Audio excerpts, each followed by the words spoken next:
아침 일찍인데 이렇게 엄청나게 많이 오셨네요.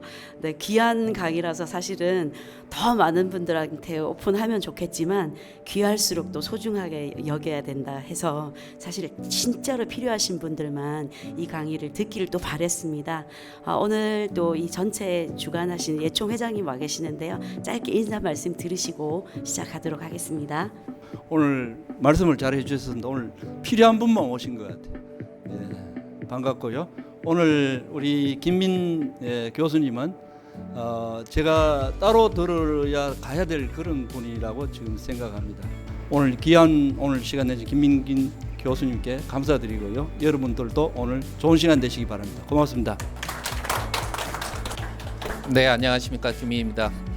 네, 오늘 주제는 조선 단청의 시작, 전통 안료와 내록 이야기라는 주제로 해보도록 하겠어요. 정말 필요한 색채학과 그 다음에 녹색, 청색 그리고 중간에 내록을 곁들여서 여러분들한테 설명을 드리도록 하겠습니다.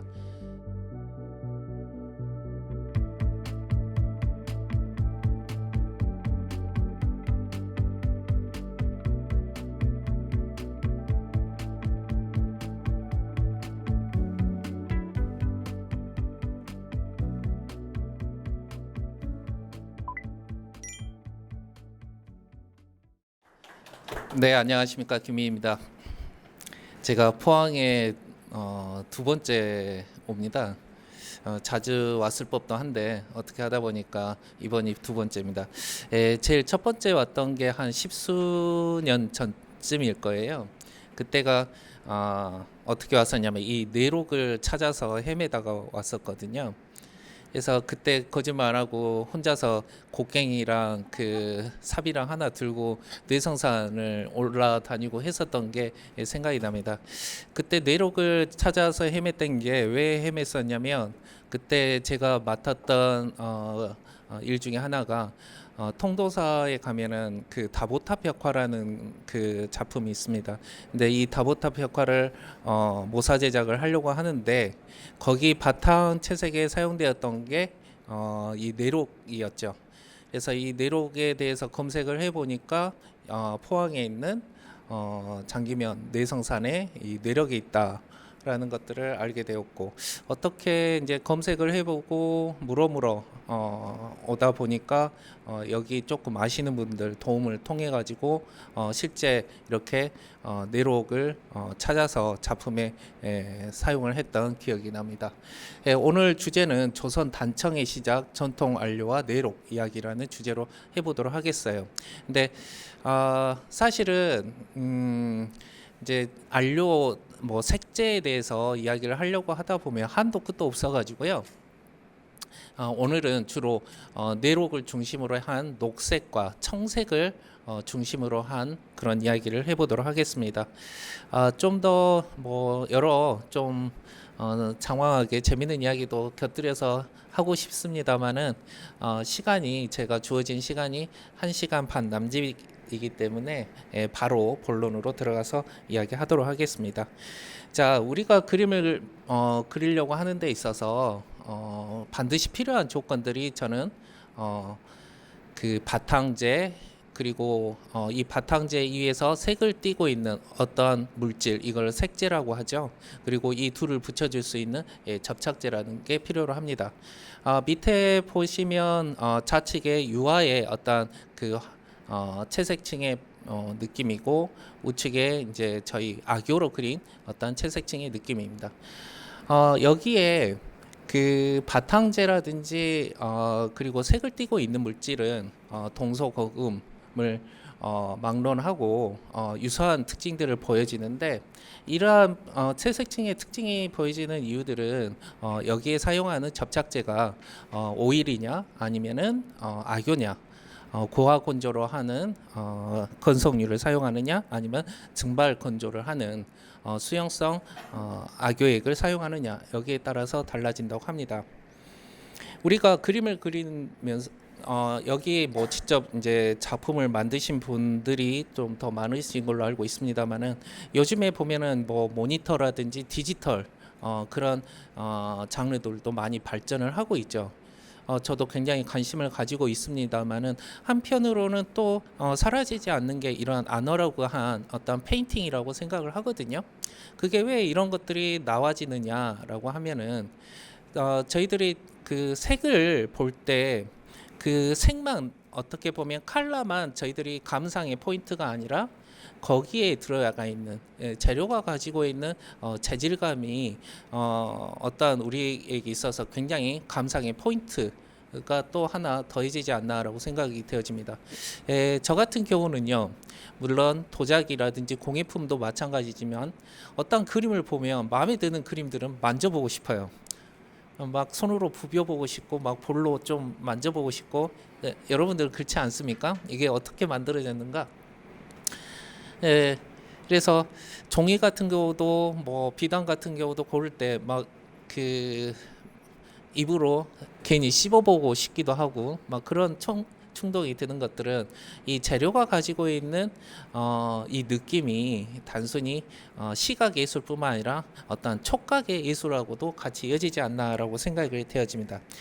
그래서 오늘 여러분들한테 이야기를 할 것은 간단한 색채학, 이 색이라는 것들, 우리가 색을 띠고 있는 색재를 이해하기 위해서는 어느 정도 색채학에 대해서도 좀 알 필요가 있어서 정말 필요한 색채학과 그 다음에 녹색, 청색, 그리고 중간에 내록을 곁들여서 여러분들한테 설명을 드리도록 하겠습니다. 자, 우리가 그 물체를 색으로 인지할 수 있는 것은 여러 가지 그 전자파가 있는데 그 전자파 중에 하나인 이 가시광선, 가시광 파장 때문에 이다고 알고 있습니다. 어렸을 때 이러한 가시광선, 적외선, 자외선 이야기를 들어보면 이게 무슨 이야기를 한지를 잘 몰랐는데 이 한자 그대로 풀어보면은 볼 수 있는 광선의 영역대다 해서 가시광선이고, 이 가시광선 같은 경우는 파장이 짧은 영역대 그리고 긴 영역대 해가지고 빨주노초 파남보, 우리가 흔히들 스펙트럼 영역대가 이 빨주노초 파남보로 연결이 되는데 적색의 외측에 있는 것을 적외선, 자주색 외측에 있는 것을 자외선 해서 파장 영역대가 짧은 것은 자외선 X선 쪽으로 가고 적외선에서는 마이크로파 뭐 이런 것들이 있겠죠. 마이크로파는 여러분들이 잘 알다시피 그 전자레인지에서 사용하는 파장입니다. 그래서 우리가 색을 그 감지할 수 있었던 것은 이 가시광선 영역대의 파장에만 해당되는 거고, 나머지들은 이것들을 색으로 감지할 수가 없죠. 예를 들자면은 우리가 X선 촬영을 하죠. 렌트겐 사진 찍으면은 이게 칼라로 필름이 나온 게 아니라 흑백으로 나오는 것들은 사실 그거 역시도 뭐 백색과 흑백으로 나오는 것들이 아니라 농담으로 나오는 거죠. 그래서 이 부분들이 있다.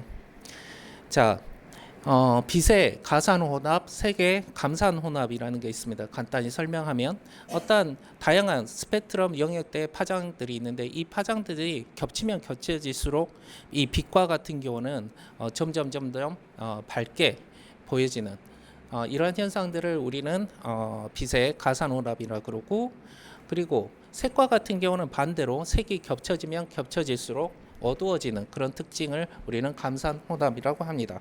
자, 우리에게 여기 빨간 사과가 있거든요.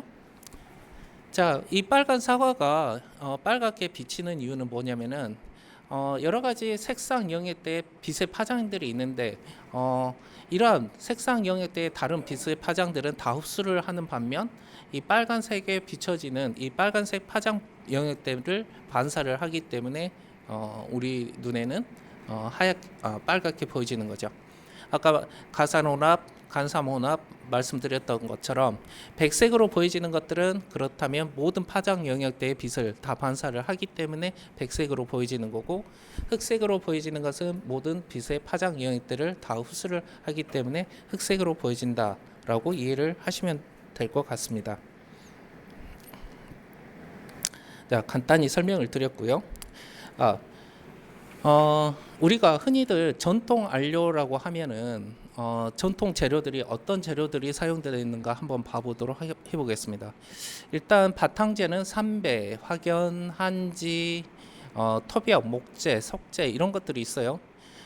그리고 색재로는 금, 은, 염료 포함해서 약 20여 종이 사용되고 있습니다. 자, 이것들을 봤을 때는 사실은 한지나 어떤 그 확연 뭐 이런 것들이 그 동양의 전유물인 것처럼 생각이 들 수도 있지만 사실은 좀 더 깊이 들어가다 보면은 서양 회화에서도 이런 재료들이 많이 사용이 되었습니다. 뭐 그 한지라고 하면은 닭종이를 말하는데 서양 같은 경우는 우선은 닭지보다는 마지류들이 많이 사용되어 있었고요.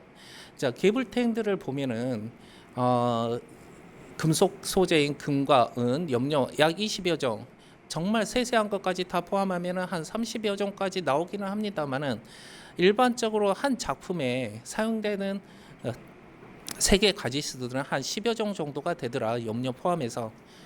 이거는 이제 괴불탱 불화에서 나오는 사례고요. 근데 일반 그냥 뭐 화조화, 산수화, 뭐 민화 뭐 여기에 대해서 사용된 색상들은 훨씬 더 작다고 적다고 볼 수가 있겠습니다. 그래서 일반적인 사용된 색재들을 보면은 뭐 백색에서 뭐 황색까지 그리고 금속들을 포함해서 보시면은 이러한 것들이 전통적으로 사용이 되고 있다. 자, 안료의 어떤 그 역사에 대해서 잠깐 살펴보도록 하겠습니다. 여기 좌측 사진 세로로 보시면은 동물들이 막 그 지능 모욕을 하고 있죠. 뭔가 좀 그 컨디션이 안 좋아서 상태가 안 좋아서 저렇게 뒹굴거리는 게 아니라 뭐 새들을 봤을 때도 그렇고 저렇게 진흙에 자기 몸을 부비는 것들을 알 수가 있어요. 자, 이러한 이유들은 뭐냐면 동물 세계에서의 어떤 그 포식자에 의한 어떤 그러한 그 생태계가 에서 보여지는 포식자에 의한 죽음들도 많이 있지만은 오히려 이러한 동물들에 있어서 포식자뿐만 아니라 위험한 게 뭐였냐면은 세균들 그리고 파리, 모기 뭐 이런 것들이 굉장히 스트레스를 주게 되죠. 가만히 생각을 해보니까 우리 인간들도 똑같더라 이거죠. 어떤 원시 부족 사회, 특히 어떤 아프리카 대륙이라든지 그런 것들을 봤을 때 저렇게 얼굴에 분장을 하고 분칠을 하고 그 민속적인 그런 생활들을 하는 그런 것들을 우리가 다큐멘터리에서 많이 보여지게 되는데 이러한 것들도 결국에는 뭐냐 강한 자외선이라든지 어떤 몸에 그러한 것들을 발름으로 해서 어떤 세균으로부터 몸을 방어하기 위한 그러한 역할을 하지 않았나라고 생각이 되어집니다. 이런 것들이 조금 이제 지나다가 보니까 유희가 생기거든요. 이왕이면 재밌게 이쁘게 그리고 사냥을 나갈 때 전쟁을 할 때 상대방을 위협할 수도 있게끔 그리고 토테미즘하고 붙어져서 조금 주술적인 그래서 신과의 어떤 접선을 통한 그러한 용도로도 사용이 됐습니다. 그래서 현대에 들어와서는 이러한 것들이 화장의 기술로도 화장의 기술로 점차적으로 편찬이 되죠. 그래서 여기 안료의 한자를 보면 얼굴 한자를 사용을 하는 것들은 이러한 것들이 화장에 어떤 기원한다는 그러한 설들도 있어서 사용을 하고 있습니다. 자, 여러분들이 잘 아시는 원시 동굴 벽화들이고요. 뭐 여기는 보시면은 가장 많이 사용된 색상들이 보면은 뭐 주토, 황토, 백색, 흑색 뭐 이런 것들이 사용이 되어 있습니다. 왜 이런 것들이 많이 사용되는가라고 보면은 이러한 것들이야말로 가장 우리가 쉽게 구할 수 있는 안료들이 아닌가 생각이 되어집니다. 지금 보시는 자료들은 제가 직접 길 지나가다가 공사장 현장에서 색이 굉장히 선명하게 잘 남아 있어 가지고 그걸 가지고 찍어 놓은 사진들입니다. 이런 것들은 여러분들이 쉽게 어디서든 구할 수가 있는 색재들인 거죠. 좌측 밑에 좌측 하단 보면은 저렇게 비가 오고 웅덩이가 생기고 거기에 개 한 마리가 지나간 발자국이 보여지는데 뭐 여기 계신 분들 다 한 번쯤은 그래 보셨을 거예요. 저도 어렸을 때 웅덩이에 웅덩이가 마르고 나면 위에 그 고운 점토질이 있어가지고 그거 긁어다가 구슬도 만들어 놀고 그랬던 기억이 납니다. 이런 것들을 바로 접착제랑 개어서 사용을 하면 바로 안료로 사용할 수 있는, 지금 여러분들이 사용하고 있는 안료들과 별반 차이들이 없다라고 말씀을 드릴 수가 있습니다. 이건 염료고요. 위에 두 사진은 이제 쪽을 재배하는 과정, 그리고 생쪽을 찧어서 생즙을 내는 과정이고요. 아래 하단 풀은 다계장 풀이라는 풀이에요. 아마 이름까지는 모르시더라도 다 아시는 풀일 겁니다. 어렸을 때 저도 이거 만지작거리며 풀에서 정말 맑은 청색을 띠고 했는데, 사실 우리나라에서 이것으로 청색을 염료로 사용하는 사례들은 보기 힘들고요. 옆에 일본과 같은 경우는 우키요에서 이 다계장풀을 나오는 청색을 염료로 실제로 사용을 하고 있습니다. 자, 이러한 것들이 우리나라에서는 어떻게 넘어왔느냐라고 한다면은 이거를 뭐 종교적으로 불교를 빼놓을 수가 없죠. 중국을 거쳐 불교가 들어오게 되는데, 단순히 어떤 불교의 교리만 들어오는 것들이 아니라 불상이 들어오고 경이 들어오고 불화가 들어오게 됨에 따라서 여기에 사용된 뭐 금, 은 또는 바탕재, 그리고 색재, 그리고 채색하는 방법까지 들어오게 되죠. 이것들이 다시 일본으로 넘어가서 또 각자의 문화를 융성하게 만드는 바탕이 되었습니다. 자, 그러면 안료의 시대적으로 어떤 안료들이 사용되는가, 전통 안료, 근대 안료, 현대 안료 이렇게 해서 나눠보도록 하겠습니다. 일반적으로 색으로 그 백색, 흑색, 적색 이렇게 해서 나눠봤습니다만은, 여기서 재미있는 것 하나는 색상명이 있고요, 안료명이 있고 광물명이 있습니다. 간혹 색상, 안료, 광물명을 혼돈해서 같이 사용도 하고 있습니다. 우리나라에서는요, 아직까지는 표준 그 안료명이라는 게 없어요. 색상이라는 것은 있습니다. 이 표준 안료명이 필요로 하는 것들은 뭐냐? 저희들이 그 일반적으로 색상 중에는 관용어가 있어요. 예를 들자면은 바다색, 풀색, 뭐 이런 그 관용명이 있기 때문에 그 색상이 정말 어떤 그 재료로 만들어져 있는가에 대해서 명확히 그것들을 추정할 수가 없던 것이죠. 그래서 이것들이 굉장히 혼돈해서 사용되고 있는데, 제가 이거 표를 만든 것은 무엇이냐? 여러분들이 나중에라도 책을 쓰시던가 아니면 논문을 쓰실 때 여기에 나와 있는 것들 대로 쓰신다면 적어도 문제는 없을 법한 것들로 나눠서 사용을 했고요.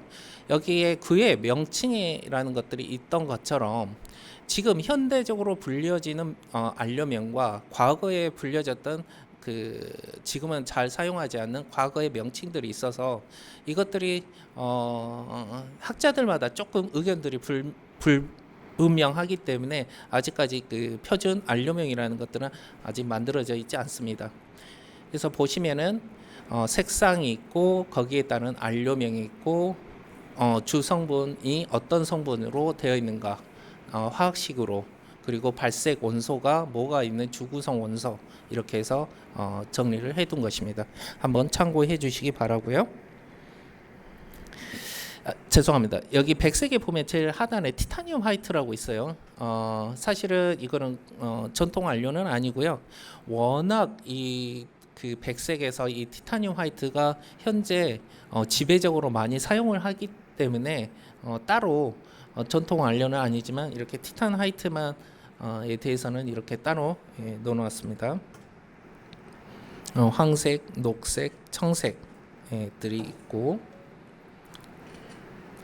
자, 녹색과 청색은 나중에 하나씩 그 예를 들어서 설명을 드리도록 하겠습니다. 정확히 이제 전통, 근대, 현대 이렇게 나눠지기는 하는데 사실 전통이 어디서부터 어디까지를 전통이라고 하는지 아니면 근대가 어디서부터 어디까지인지 현대 이러한 선을 명확하게 하는 것들은 참 모호해요.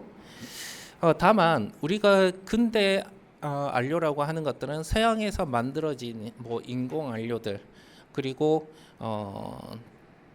또는 일본을 통해서 들어왔던 안료들을 우리는 근대 안료라고 어느 정도 칭하고는 있습니다만은 서양에서 이러한 인공 안료들이 전통 안료를 대신할 수 있는 인공 안료들이 한 1700년대, 1800년대에 되게 대거 만들어지게 합니다.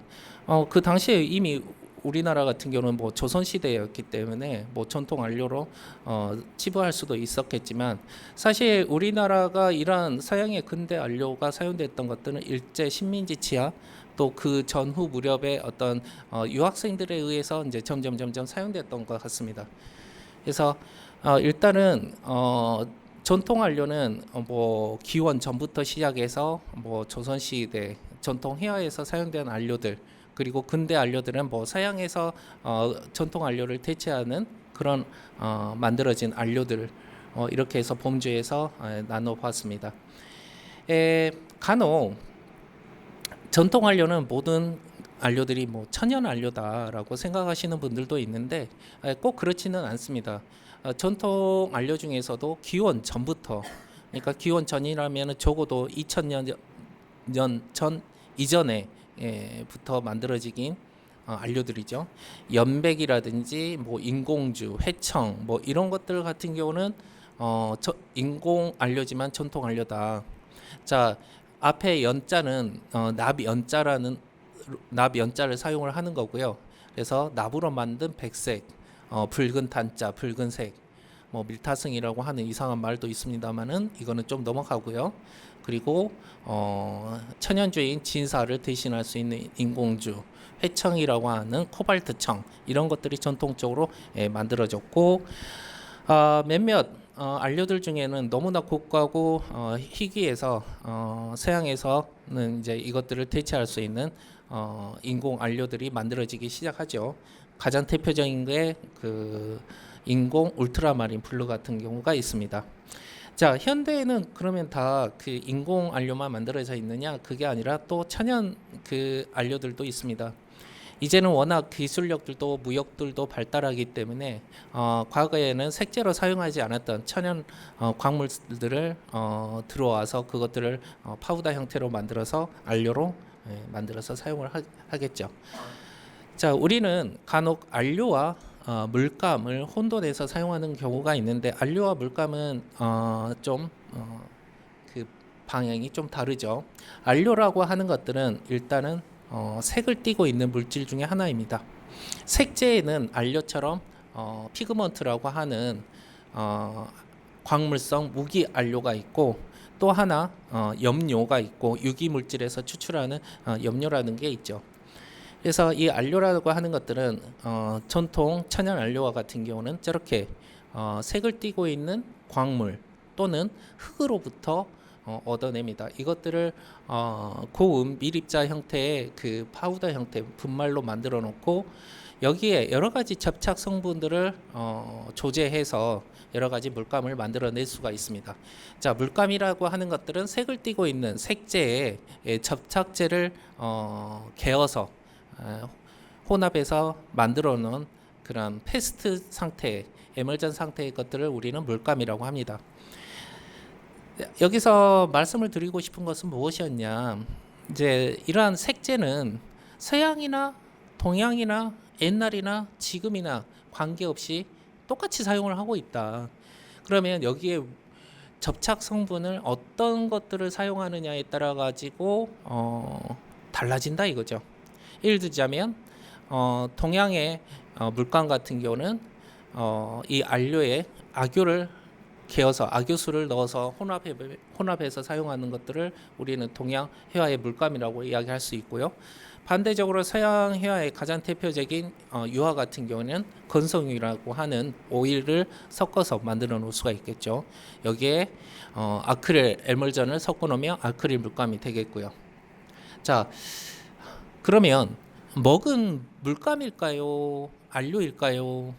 뭐일까요? 선생님들? 자, 여기 보면은 그 파스텔, 크레파스 또 물감의 어떤 파란색 그 박스에 놓은 것처럼 여기 먹은 잉크 스틱이라고 써놨습니다만은 여러분이 잘 아시는 먹은 유기물질의 그을음하고 여기에 악유를 개어서 건조시켜 놓은 고체 형태로 만들어 놓은 것이기 때문에 엄연히 따진다면 먹 자체는 물감에 들어갑니다. 자, 안료가 가지고 있는 공통적인 안료의 성질을 파악하는 데 있어서 몇 가지 물리적 특징과 화학적인 특징들이 있는데 거기에 대해서 알아보도록 할게요. 일단 안료의 색이라는 것은요, 표면색과 투과색으로 나눌 수가 있습니다. 자, 이렇게 보시는 바와 같이 파란색 안료가 있어요. 아까 말씀드린 것처럼 여러 가지 스펙트럼의 파장 영역대가 있는데 다른 색의 영역은 다 흡수를 해버리고 파란색만 반사를 하기 때문에 이 그 안료 입자가 파란색으로 보인다라고 말씀을 드렸는데, 이것을 조금 더 깊이 들어가면 어떤 그 구조로 되어 있느냐면, 일단 표면색과 투과색으로 이루어져 있습니다. 백색광이 1번 백색광이 이렇게 비치게 되면요, 자, 여기에는 다양한 색 파장 영역대가 있겠죠. 백색광이 비치게 되면은 표면 반사라고 해서 미량 백색으로 반사하는 표면에서 반사하는 빛이 있습니다. 이때는 이 백색광에 포함되어 있는 모든 파장의 영역대들이 다 반사를 하게 되죠. 그리고 그 나머지의 백색광이 투과를 하게 되는데, 자, 파란색 같은 경우는 그대로 투과를 하게 되고, 나머지 파란색 외에 다른 색의 영역대 같은 경우는 다 흡수를 하게 됩니다. 자, 이 파란색이 투과를 하면서 내부에서 어떻게 하느냐, 계속 튕겨 나가듯 내부 확산이라는 것들을 하게 됩니다. 내부 확산뿐만 아니라 정말로 밑에 바닥까지 튕겨서 나와버리는 경우도 있는데, 백색 바탕에서 다시 반사를 하게 되고 또 내부에 들어가서 투과하면서 이렇게 파란색으로 보여지는 그런 현상을 띠고 있습니다.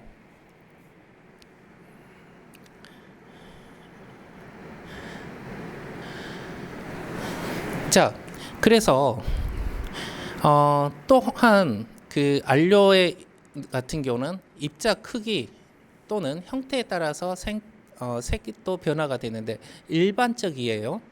전부 다 그렇지는 않습니다만은 굵은 입자, 고운 입자 이렇게 광물성 안료들 같은 경우는 입도를 달리해서 사용을 할 수가 있는데, 일반적으로 고운 입자일수록 높은 명도가 특징이고, 입자가 굵어지면 굵어질수록 채도가 높아지는 그런 특징들을 보여줍니다. 아까 투과세계라고 말씀을 드렸어요. 이거하고도 상관이 있는데, 자, 입자가 고우면 고울수록 이 그 표면의 면적이 넓어지기 때문에 이러한 표면 반사하는 면적도 당연히 넓어지게 되고, 거기에 따라서 백색의 농도도 진하게 되기 때문에 명도가 높아지는 것이 일반적입니다. 자, 여기에 보면은 5번부터 해서 뭐 13, 14, 여기 번호로 친다면 뭐 14, 15번 정도, 일반적으로 이렇게 번호를 매겨서 화방에서는 석체라고 하는 것들, 이 광물성 안료들을 번호를 매겨서 판매를 하고 있습니다. 보통은 번호가 낮을수록 거친 안료, 그리고 번호가 높을수록 입자가 고운 안료를 뜻합니다. 그리고 가장 고운 안료를 100을 붙여서 우리는 백록 내지 백청 이렇게 불려지고 있고요. 마이크로미터로 봤을 때 가장 고운 미세한 입자들은 같은 경우 한 5 마이크로미터 정도 되고요. 일반적으로 이게 이제 광물성 안료를 입도 분리해서 나누어지는데, 여러분들이 이제 동양화하시는 사람들 뭐 호분 같은 경우 뭐 이거 같은 경우도 한 5 마이크로미터 정도 되고, 티타늄 화이트 같은 경우는 이거보다는 훨씬 더 입자가 곱습니다. 뭐 1 마이크로미터 뭐 이하 뭐 이 전후로 보여지는 것들이 좀 특징적이고요. 또한 고운 입자일수록 이렇게 해서 백색으로 보이지는 것들은 빛의 난반사라는 것으로도 설명이 가능해집니다. 굵은 입자에서 이렇게 보면은 녹색이 이렇게 그 빛이 들어가서 녹색 빛이 반사를 하게 되는데 굵은 입자일수록 빛이 들어가고 반사하는 양들이 균일하고 일정적인데 비교해서 입자가 고우면 고울수록 이러한 빛의 교차량들이 훨씬 많아지기 때문에 빛의 가산 혼합이라는 그런 특징으로 인해서 좀 더 고운 입자로 보여지게 되죠. 자, 우리가 소주병 녹색으로 보인다고 해서 이거 갈면은 녹색 그 안료를 만들 수 없죠. 어떻게 돼요? 다 하얗게 보이지는 원리랑 똑같습니다. 그래서 우리가 실제 보는 것들이랑 이것들을 미립자로 미분말로 했을 때 보여지는 색들은 이렇게 달라지고 일반적으로 백색도가 높은 그런 특징을 보여지게 됩니다. 자, 악교를 접착제로 하는 동양회화의 어떤 작품 같은 것들을 봤을 때 특징 중에 하나는 뭐냐, 이렇게 젖었을 때랑 건조했을 때 색상차가 발생을 한다 이거죠. 그러한 이유는 아까 방금 전에 말씀드렸던 빛의 난반사로 설명을 할 수가 있는데, 자, 이게 어떻게 되느냐, 이렇게 악효수가 피막처럼 덮여 있을 때는 표면이 요철이 덜하기 때문에 빛이 들어가고 반사하는 이러한 각도들이 정반사를 이루게 되는 반면 이게 그 건조하게 되면 악효수가 건조하게 됨으로써 안료들이 도출하게 되고 안료들의 어떤 그 표면의 각도들이 굉장히 첨예하게 다양한 각도로 있기 때문에 빛의 교차량도 자연스럽게 많아지고 명도도 높아진다라는 것들을 알 수가 있습니다. 반면에 유화 같은 경우는 보면은 이런 그 건조 전과 딱딱하게 굳어진 후에 색상차가 거의 유사한 것은 뭐냐, 이 건성유에 사용되는 이 오일은 증발해서 딱딱해지는 게 아니라 공기 중에 있는 산소랑 중합 반응이라는 화학 반응을 일으켜서 딱딱해지는 거예요. 건조하는 게 아니기 때문에. 그렇기 때문에 이러한 수용성 접착제, 뭐 수채화도 그렇고 악교 그림도 마찬가지고 증발 건조하는 어떤 채색층의 표면 느낌과 유화에서 볼륨 있는 그러한 느낌들은 다르죠. 그래서 청색, 녹색, 적색 세 가지 다 대표적인 광물성 안료예요. 이것들이 입자별로 나눴을 때 어떤 색상 변화들을 보여드린 겁니다. 여기 이제 그 직접 동양회화 불화 그리신 분들 있고 하는데 특히 녹색과 청색은 입도를 분리해서 나눠서 사용하는 색상들이에요. 자, 왜 그러느냐? 예전에는 인공 안료라는 뭐 여러 가지 다양한 색상의 안료들이 없었기 때문에 이 색을 만들고 싶어요. 근데 지금 저한테 이러한 돌이 있습니다. 이러한 돌이 있어서 저는 청색을 만들고 싶은데 진한 청색을 만들려고 했을 때는 저 정도 입자 굵기가 아니고서는 청색을 만들 수가 없었다 이거죠.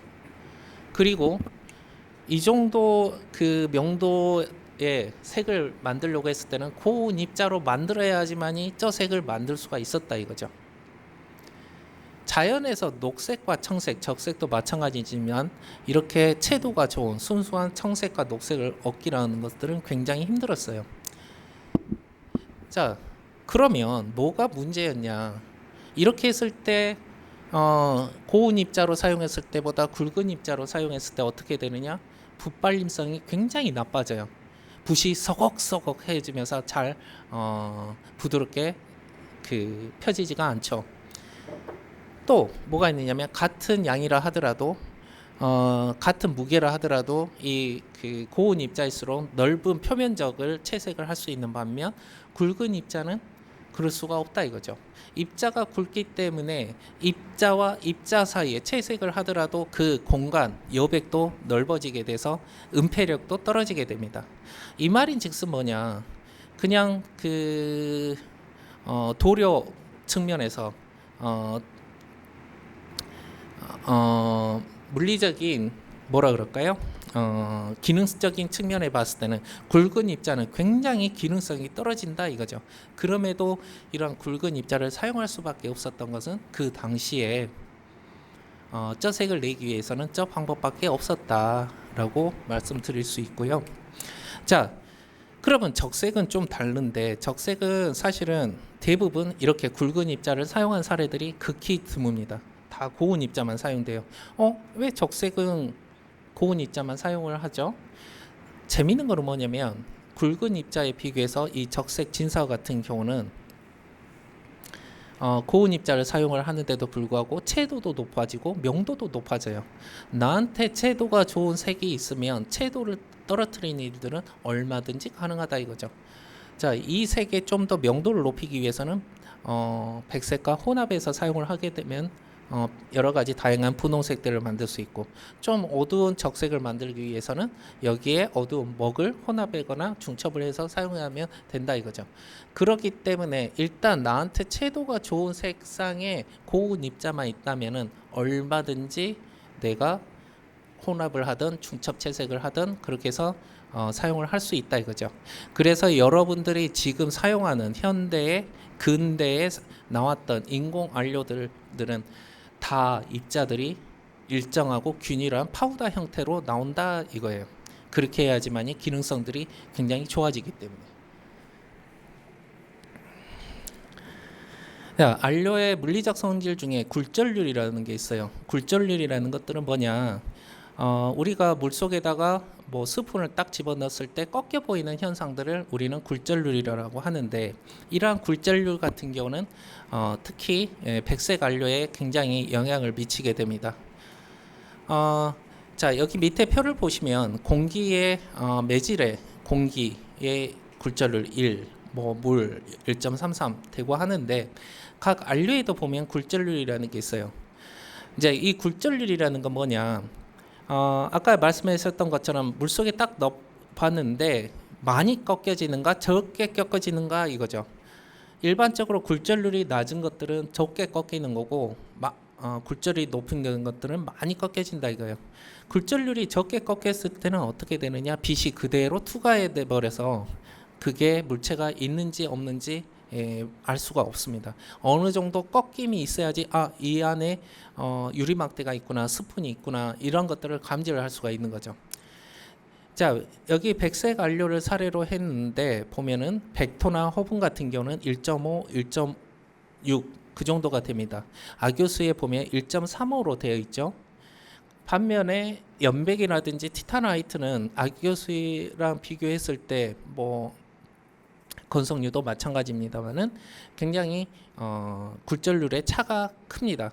굴절률의 차가 클수록 꺾임이 심하게 나타나고, 그 꺾임으로 해서 이 부분이 빛이 반사를 하기 때문에 확실하게 색재로서 인식이 가능하다 이거죠.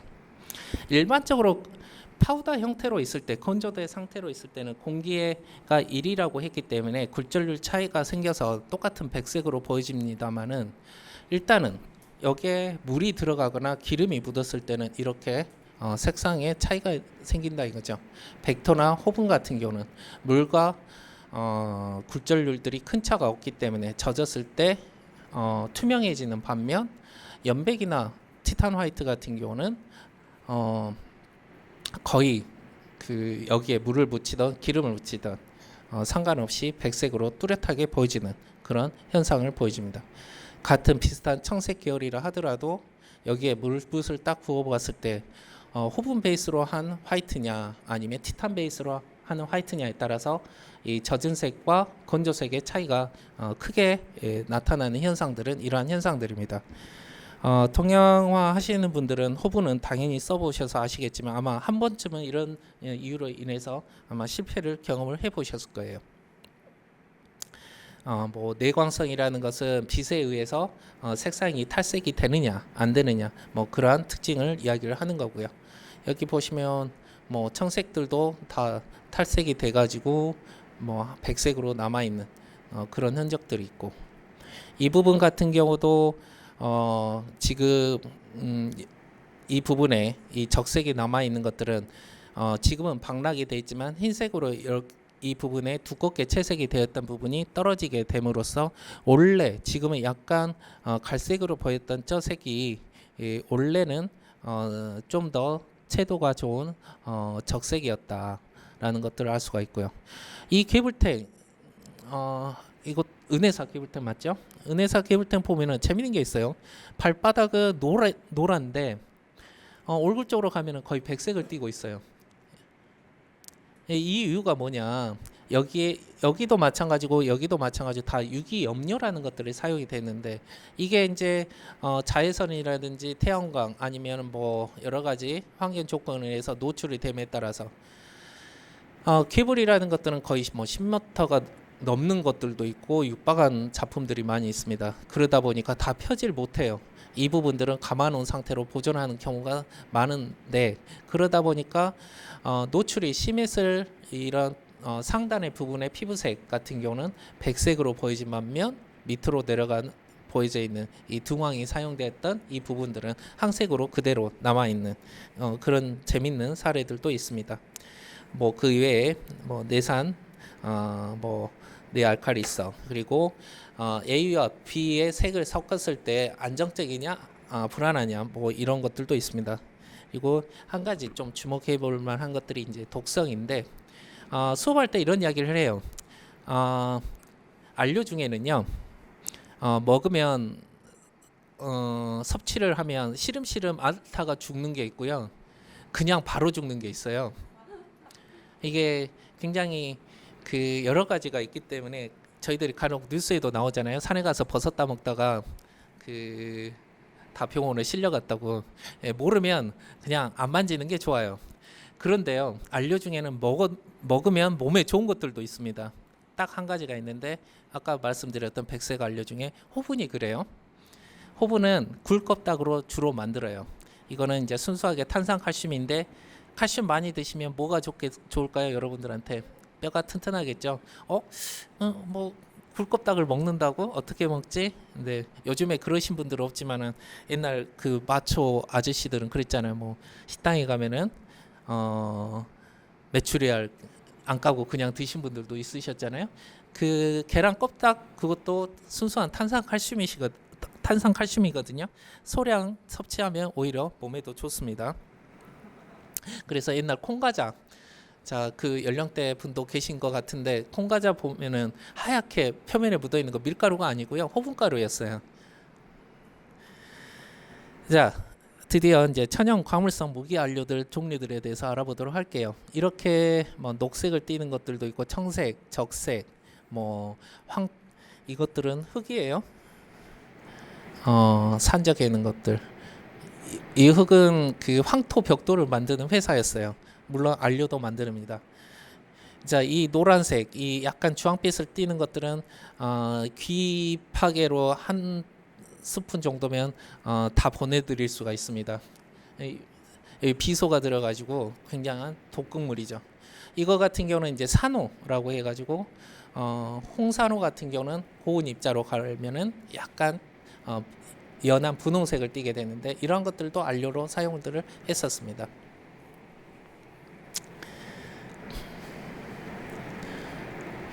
이것도 한 10여 년 전에 저희예요. 이거는 안동에 가가지고요. 안동에 가면 단사마을이라고 했어요. 붉은 자 모래사자. 온 산이 다 이렇게 시뻘개요. 거기서 채집을 했을 때 모습이고요.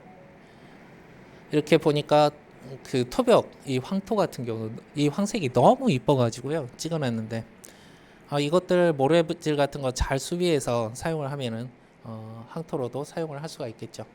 자, 오늘 이야기할 내용 중에 하나인 뇌록입니다. 보시면은 이 뇌자가 참 재밌어요. 돌석자를 3개를 겹쳐가지고 이렇게 무더기 뇌라고 저도 이거 공부하면서 처음 알았는데 이걸 무더기 뇌라고 합니다. 실제 현장에 가보니까요. 이렇게 돌들이 켜켜이 쌓여서 무더기처럼 쌓여있습니다. 그래서 여기 그 돌틈 사이에서 지금 앞에도 좀 가지고 왔습니다만은 이 청색 그 뇌록이라는 광물들이 껴 있는 거죠. 여기가 내록 산지였고 여기에 이제 그 굴을 파가지고 이렇게 꺼내서 썼다 그래요. 이제 그 굴들이 메어지고 거기에 이제 빗물들이 모여가지고 저렇게 보여지는 곳이죠. 그 외에 안료들.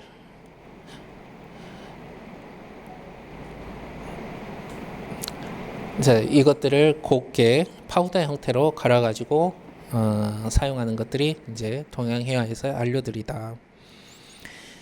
이제 여기 유화하신 분도 계신다고 들었습니다만은 서양해화에서는 그러면 서양해화에서는 입도로 구분해서 썼느냐? 아까 말씀드렸던 것처럼 증발 건조를 하는 악효수를 사용하는 동양해화에서 같은 경우는 이렇게 입도를 분류를 해서 사용을 했지만 서양해화에서 같은 경우는 고운 파우더, 균일한 파우더 형태로만 만들었었어요. 왜 그랬냐 하면은 아까도 말씀드렸던 것처럼 젖었을 때 항상 건조색을 생각을 해야 되거든요. 우리 그 동양 악효수로 그리는 사람들은. 근데 유화 같은 경우는 항상 젖어 있는 색이에요. 그러다 보니까 건조색보다는 훨씬 더 채도가 높은 색들을 만들어낼 수가 있었던 거죠. 굳이 고운 입자로 굵은 입자로 채도를 높이지 않아도 기름이 가지고 있는 고하건조라는 특징 때문에 항상 젖어 있는 색들을 띌 수가 있었기 때문에 그냥 고운 입자로만 사용을 했던 그런 특징들이 있습니다. 이것들을 현미경으로 관찰을 해보면요, 녹색과 청색이 저렇게 같이 깔려 있는 것을 알 수가 있습니다. 자, 그러면 녹색과 청색 계열을 좀 더 이야기를 해보도록 하겠습니다. 녹색은 자연에서 어디서 얻어질까 하면요, 구리 광맥에서 얻어집니다. 구리가 어떻게 해서 녹색이 되지? 우리가 알고 있는 브론즈라고 하면 황색이죠. 붉은 황색 계열을 띠고 있는데 이게 그 녹이 슬면은 저렇게 이제 그 녹색의 어떤 녹이 생기죠. 그래서 이 녹자를 그 경우에 따라서는 녹슬다 할 때 이 녹자를 녹색의 녹으로 사용하는 경우도 있습니다. 이게는 이제 중국에서 있는 동경이에요. 구리로 만든 거울인데 거기에 보면은 저렇게 송록이 가득 껴 있죠. 이것들을 실제로 광물을 구리 광맥에서 광물을 캐다가 이것들을 분말로 사용하는 것들도 있지만 구리 편에다가 일부러 부식을 시켜가지고 부식물을 얻어서 만들어서 사용한 사례들도 있습니다. 이것을 우리는 동녹이라고 합니다. 자, 여기 구리 광맥이에요. 보시면은 이 친구는 유튜버인데요. 저기서 저 녹색 공작성 말라카이트를 캐가지고 저거를 재련해가지고 구리를 만들어내는 친구인데 저희들이 봤을 때는 노다지죠. 그래서 실제 우리나라 업체에서 판매하고 있는 성록 샘플들이에요. 이것보다 가격이 훨씬 많이 올랐어요. 저 가격이 뭐냐면 1g에 1,500원이라는 소리예요. 10g에 15,000원. 뭐 100g에 뭐 15만 원 정도 된다는 거죠. 엄청 비싼 겁니다. 자, 저렇게 구리 광맥에서 캐온 돌들을 우리는 뭐라 하느냐? 말라카이트라고 합니다. 한자 용어로는 공작석이라고 하는데, 이 보시면은 이렇게 한쪽 면을 깨서 잘 그 광을 내면요, 이렇게 원추형의 물결 문양이 보여지는데 저것이 마치 공작석의 깃털과 같다 해서 공작석이라고도 합니다. 그런데 조선시대 불화에 들어오면서부터 뭐가 등장하냐면 다카마이트라는 것들이 나오기 시작해요. 이것들을 녹염 동광이라고 하는데 광물 이름으로는요, 보시는 바와 같이 화학식으로 보면은 공작석의 화학식과 녹염 동광의 화학식은 큰 차이가 없어요. 뭐가 하나 달라지느냐? CO가 탄산이 하나 들어가느냐, CL 염소가 하나 들어가느냐, 여기에 따라서 탄산동과 염화동으로 나뉘게 되죠. 경도나 비중, 굴절률, 변색 이런 것들 물리적 화학적 성질 같은 경우도 되게 비슷합니다. 그런데 고려 시대 고려불화만 하더라도 이러한 공작석의 성록이라고 하면은 공작석의 말라카이트가 주로가 아니라 뭐 거의 100%다 사용되는데 조선 시대 불화에 들어오면서부터 이렇게 농염 동강이라는 조금 이름도 생소한 이러한 광물들이 사용이 되어집니다. 그 연유에 대해서는 조금 아직 명확하게 밝혀진 바는 없습니다만은 그래서 좀 추정적으로 좀 말씀을 해보도록 하겠습니다. 여기 금탑사의 괴물탱인데요. 보면은 노란색 동그라미 그리고 백색 동그라미가 있습니다. 백색 동그라미 같은 부분이 녹염 동강 아타카마이트가 사용된 거고, 노란색 동그라미가 말라카이트 공작석이 사용된 사례예요. 그래서 한 작품 안에 다른 종류의 성록이 두 가지가 사용됐다 이거죠. 뭐가 다른지 그냥 이 상태로는 좀 보기 힘드시겠지만은 여기서 보시면은 좀 차이를 알 수가 있어요. 여기 봐봅시다. 똑같은 걸로 녹염 동강이 사용되었던 좌측 그리고 공작석이 사용됐던 우측 비교해 봤을 때 뭐가 차이가 나냐면 색상에서 차이가 나더라. 녹색이 조금 진하고 어두운 게 녹염 동강의 특징이더라 이거죠. 자세히 보니까 입자의 어떤 형태들도 조금 달라요. 아까 말씀드린 것처럼 훨씬 더 굵은 입자가 색이 진하게 보인다고 하는데 오히려 고운 입자인 이 녹염 동강에서 좀 더 진한 색들을 얻어낼 수가 있더라 이거죠. 1번, 2번, 3번 봤을 때, 자 1번은 뭐 밑에 바탕스테색이라 좀 없앴고요. 2번 그 공작석이 사용된 사례, 3번 녹염 동강이 사용된 사례 비교를 해봤을 때 조금 색상은 물론 입자 형태에서도 다르다는 것을 알 수가 있죠. 자 여기에 그 상도 보면은 두각에서 사용됐던 거, 여기 머리카락에 사용된 녹색에서도 차이가 나는 것들은 이런에서 두각에서 사용된 것들은 녹염 동강이 사용되고, 안안에 사용됐던 머리카락에 이쪽 녹색에서는 공작석이 사용됐던 사례들을 알 수가 있었어요. 그래서 이 당시에는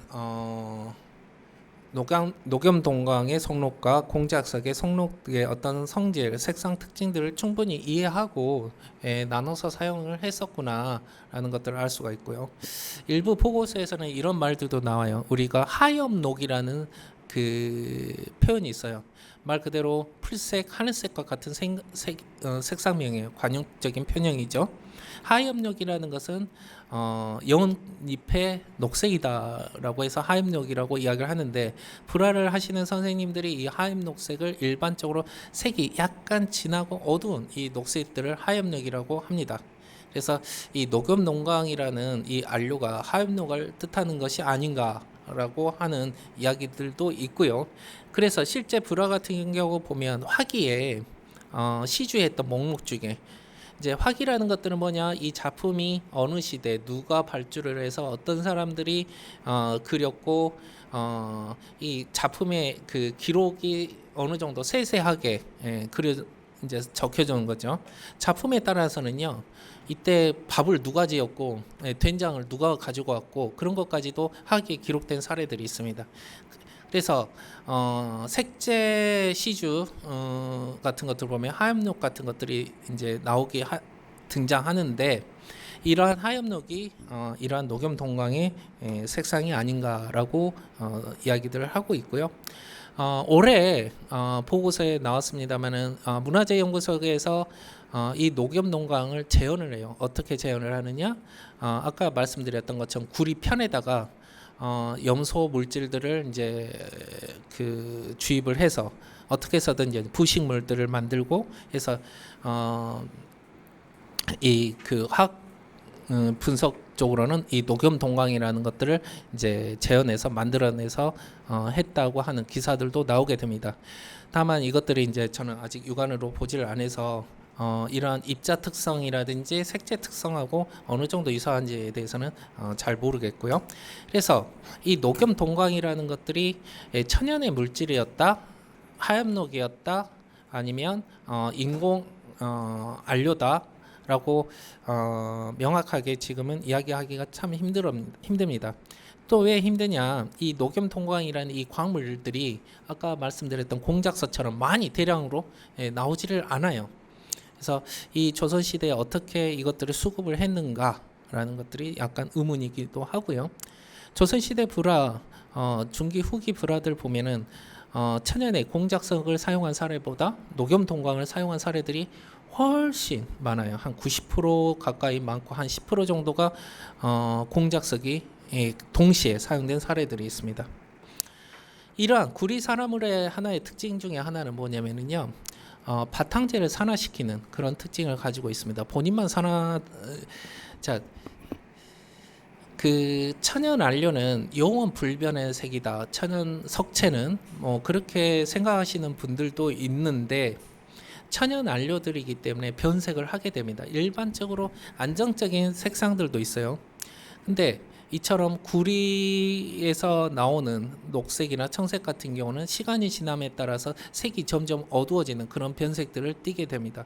보통 한 100년 이상 정도 되면은 원색가에서 어떤 육안적으로 충분히 차이를 알 수가 있어요. 근데 본인만 변색을 하는 게 아니라 공기 중에 있는 산소랑 계속적인 반응을 하면서 어떻게 하느냐, 바탕재까지 열화를 시키는 거죠. 그래서 이렇게 뒤에 배접지 부분 뒷면을 뒤집어 보면은 성록이 사용됐던 부분들, 이 작품 좌측에 있는 작품은 그리 오래되지는 않았을 거예요. 한 100년이 채 안 되는 작품 정도로 보여지는데 정확한 그 연대는 알 수는 없으나 지금 사용된 안료들 보고 하면은 근대 안료들이 많이 사용된 것들을 봐서 한 1920, 30년대 그려진 불화인데, 이 두강에 사용됐던 이 백록과 같은 경우는 천연의 성록이 사용되었고 뒷면을 뒤집어 보니까 바탕재가 산해돼서 바탕재가 좀 어둡게 그려진 부분들이 있더라. 자, 같은 작품, 은혜사 작품 중에 일부분이에요. 보면은 한쪽은 신광 부분을 보면은 비교적 바탕재가 잘 남아있는 부분이 있고, 오른쪽 편 같은 게 보면 바탕재에서 굉장히 색도 좀 어둡게 되고 바탕재도 산화된 것들을 알 수가 있습니다. 자, 왜 이런 차이가 일어나느냐라고 봤을 때 왼쪽과 같은 경우는 고운 입자의 백록을 사용을 했지만 좀 더 명도를 높이기 위해서 여기에 납으로 만든 연백이라는 백색 안료랑 혼합을 해서 사용을 했다 이거죠. 이렇게 타색과 혼합을 하느냐 안 하느냐, 그냥 원색만 사용하느냐에 따라서도 저렇게 많은 차이가 일어나더라. 그래서 실제 유물 중에서 보면은요, 마치 좀이 먹는 것처럼 저렇게 녹색 부분에만 한해서 바탕재가 똑같이 다 산화되고 열화된 그런 것들도 볼 수 있죠. 녹색에 비교해서 청색은 조금 그나마 덜 하지만은 여기 보시다시피 청색에서도 충분히 그런 열화 현상들을 볼 수가 있죠. 그래서 공통적으로 구리산화물로 만들어진 이 안료 부분 같은 경우는 그러한 현상들이 보여진다. 귀엽죠? 아, 정말 이뻐요. 그냥 길 가다 만들면 꼬두겨 갖고 팔짱 끼고 데리고 가고 싶어요. 여기 수염 부분 봐보세요. 이제 색은 다 떨어져서 날아갔지만 여기 턱 수염 보면 아시겠죠? 이 부분에 노랗게 그을려 보이는 것들은 이 성록이 사용됐던 사례 중에 하나다. 똑같은 부분들이고요.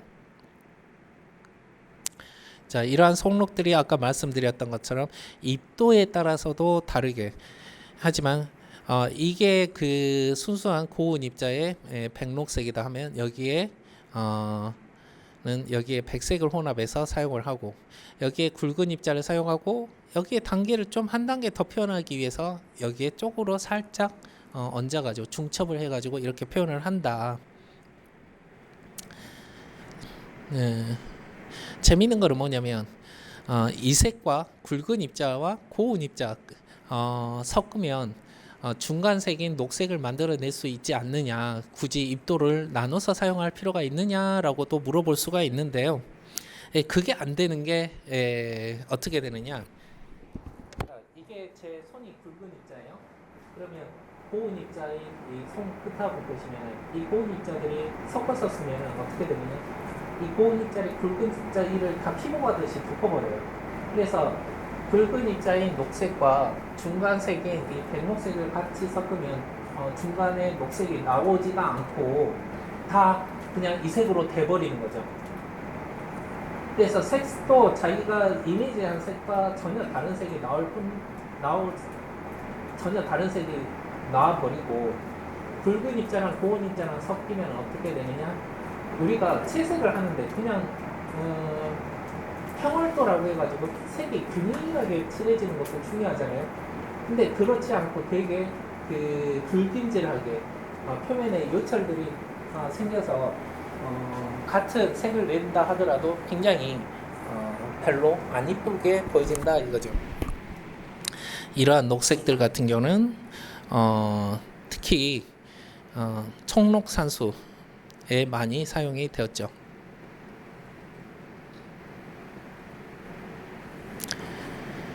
자, 이 색과 같은 경우는 이제 양록이라는 색이에요. 영어로 뭐라고 하냐면요, 에메랄드 그린이라고 합니다. 들어보셨죠? 에메랄드 이름도 얼마나 이뻐. 근데 이거 같은 경우도 조금만 섭취를 하면은 죽습니다. 그래서 1930, 40년대 세계적으로 이것들을 만드는 것들을 인공안료입니다. 만드는 것들을 금지를 시켜서 안 나옵니다. 그래서 현재로는 오히려 이것들이 귀하다 보니 프리미엄이 붙어가지고 굉장히 비싸게 팔리고 있어요. 그 오타쿠 같은 저희 같은 사람들한테는. 자, 이 양록 같은 경우는 뭐냐? 서양에서 들어온 녹색이라고 하는데 예전에 그런 텔레비에도 나왔다고 합니다. 귀족들이 서양의 귀족들이 시름시름 앓다가 죽어요. 왜 죽었는가 했더니 방에 벽지를 이걸로 프린팅을 해가지고 썼다 이거예요. 그래서 굉장히 귀한 색이었기 때문에 당시에는 서민들은 사용할 수가 없고 그런 귀족급들만 그렇게 벽지로 사용하고 했던 것들이 은연중에 그러한 비소 중독이 걸려가지고 일찍 죽어버렸다 이거죠. 그래서 유명해진 에메랄드 그린이라는 색인데 보니까 조선시대 이런 기업을통에서도 이렇게 사용이 됐더라. 이런 에메랄드 그린이 자세히 보시면 좀 뭔가 얼굴이 좀 이상하죠. 왜 그랬는가 했더니 눈썹이랑 수염들이 다 떨어져 나가버렸던 거예요. 그러다 보니까 보존 처리를 하면서 개체를 하게 된 거죠. 이건 리터칠가 아니라 완전히 새로 칠을 하게 됐는데 조금 그러다 보니까 품이 좀 떨어져 보이는 그런 특징들이 있습니다. 일본에서는 꽃 화자를 붙여가지고 얼마나 이뻤으면 화녹청이라는 색으로 해서 판매가 됐습니다. 에메랄드 그린이라고 써졌거든요. 삭산 비산동이라고 써졌습니다. 여기 보면은 해골 마크 들여서 독성이 있다 해서 지금은 거의 만들어서 사용되지 않았고 없고요.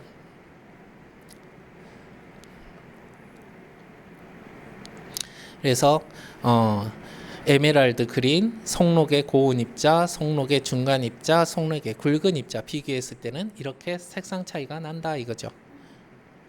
에메랄드 그린 비교했을 때 보면 어때요? 인공적으로 만들어져 있기 때문에 입자가 곱고 균일한 그런 특징들이 있죠. 이게 인공안료의 어떠한 특징이기도 하죠. 그렇기 때문에 이게 천연이냐 인공이냐 분석을 통해서 보면은 정확히 알 수가 있습니다만 현미경만 있으면 어느 정도 그런 것들도 파악을 할 수가 있었죠. 자, 내록에 대해서 알아보도록 하겠습니다. 이게 한 십수년 전에 제가 그 모사 사업을 했던 작품이에요. 벽화입니다. 여기에서 사용됐던 바탕 채색들이 내록이라는 안료로 사용이 됐다. 라는 거고 기록들을 찾아보니까 이러한 기록들도 있었습니다. 근데 어느 날부터 이러한 내록들이 사라지게 되죠. 아마 뭐죠? 일제 치하 전후로 해서 이러한 것들이 사라져 버리게 되는 것 같습니다. 우리가 그 단청에서 보면요 이런 소리 뭐 백토, 석관주 황토 가칠, 석관주 가칠, 내록 가칠이라고 해가지고 무슨 가칠이라고 하는데, 이 가칠이라는 것들은 바탕 채색을 이야기를 하는 거예요. 일반적으로 황토나 석관주 그리고 이 내록을 사용되는데, 이 내록 가칠이란 말들이 사라지고 무슨 이야기가 나오냐면 양록 가칠이라는 것들이 나오게 되죠. 저는 이제 그 단청의 어떤 전문가는 아니지만은 그 당시에 이제 양록이라는 것들이 나오고 됨으로 해서 굉장히 단청이 화려해졌지 않았을까라고 생각이 되어져요. 일단 그냥 그 당시에 이러한 화려한 색들은 생소하기도 했고 고급스러워 보였기도 했기 때문에 그런 양록 가칠이 대중성 있게 널리 퍼지게 되고 자연스럽게 이 내록 가칠이라는 게 사라졌지 않았나라고 생각이 됩니다. 재밌는 것들은 여기 그 색상을 띠고 있는 것들, 색상하고 관계가 있는 것들 중에 하나는 이 철과 알루미늄이거든요. 이 철이 그 색상과 발색과 관련 있는 금속인데, 일반적으로 철이라고 하면은 황토나 주토, 노랑이라든지 적색 계열, 석간주 뭐 이런 색들과 관련이 있는데 이렇게 약간 녹색을 띠고 있는 것하고는 좀 특징적인 것 같습니다. 우리는 녹색이라고 하고 서양에서도 그린 어스라고 해요. 녹토라고 합니다. 녹색의 흙이라고 이야기를 하는데 실제 색상에 보시면은 녹색과 청색의 중간적인 색상을 띠고 있습니다. 그래서 그 당시에 제가 그 포항에 왔을 때 전경이에요. 여러분들 여기 어딘지 아십니까? 여러분들은 저는 뭐 한참 오래전이라. 그래서 그 내성산 가는 길에서 보였던 건물들, 그 위에서 찍었던 사진, 이정표 그때 도와주셨던 분, 춘효관이라고 있던 데서 일하셨던 분이 도와주셨어요. 그때 이제 찍었던 사진들입니다. 근데 몇 년 전에 그 포항에 여러분들도 아시겠지만은 그 아파트 짓는다고 뭐죠? LH 공사에서 땅을 파기 시작했는데 이게 무더기로 나오기 시작합니다. 그래가지고는 저희 쪽에서는 굉장히 크게 뉴스가 됐는데 LH 공사 쪽, 국가 쪽에서는 아마 이게 이제 좀 방해가 되겠죠. 왜냐하면은 이게 이제 나오게 되면은 뭐죠? 공사가 진행이 안 되기 때문에. 그래서 황급히 이제 덮어가지고 아파트 세워버리기는 했습니다만은, 여기에 사용됐던 이 녹색의 그 광물들도 내록으로 사용이 됐다. 자, 여기 보시면은 이제 여기 포항이고요. 어디다 찍어놨느냐? 여기가 그 LH 공사가 했던 곳인 걸로 알고 있습니다. 한번 봐보도록 하죠. 포항 블루벨리 단지가 여기입니다. 근데 내성산은 아마 이쪽에쯤 있을 거예요. 그래서 거리에서 문헌에서 나와 있는 곳과 거리가 있어서 여기는 문화재인 내록과는 관계가 없다 해가지고 덮어버렸습니다. 이쪽 포항 블루베리 이쪽이고요. 내성산은 이쪽에 있습니다.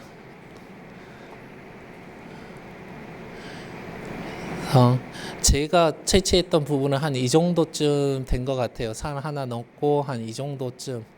그래서 거기서 그 봤을 때 전경들이 이래 했었습니다. 대강 어딘 줄 아십니까, 여러분들은? 포항 분들은?